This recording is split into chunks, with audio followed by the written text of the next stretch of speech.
You've gathered a lot of literature, delved into it, and now want to use this knowledge in your academic work? Then it's time for the next step.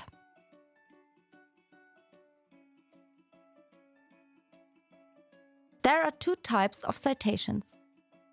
The direct quote is a verbatim excerpt from the original source and it's used sparingly. The indirect quote is a paraphrased representation of the text from the original source and is integrated into your own argumentation. This is the most common form of citation. A citation always consists of the following components: the quote, a short or full citation, and an entry in the bibliography.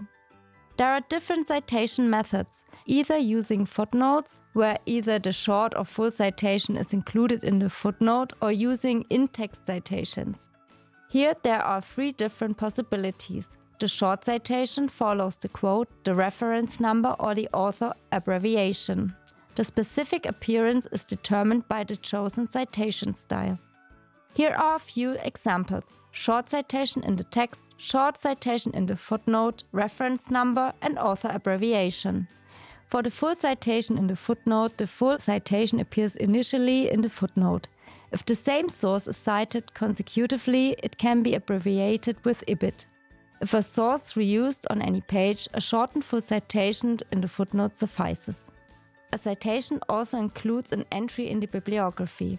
It contains comprehensive bibliographic information that clearly identifies the sources used, allowing one to locate the sources marked in the text with short citations or reference numbers.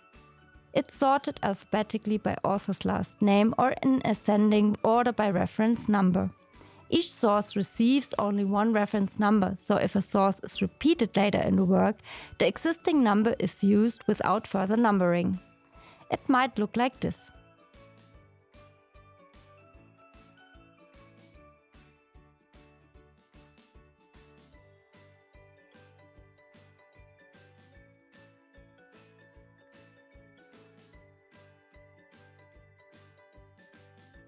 Let's briefly glance at citation styles, of which there are well over 10,000, differing more or less significantly from each other.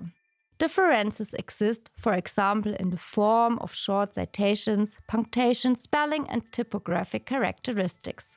And before you start to panic, don't worry. The most important criterion here is consistency. As long as you maintain consistency, no one will fault you for a missing comma.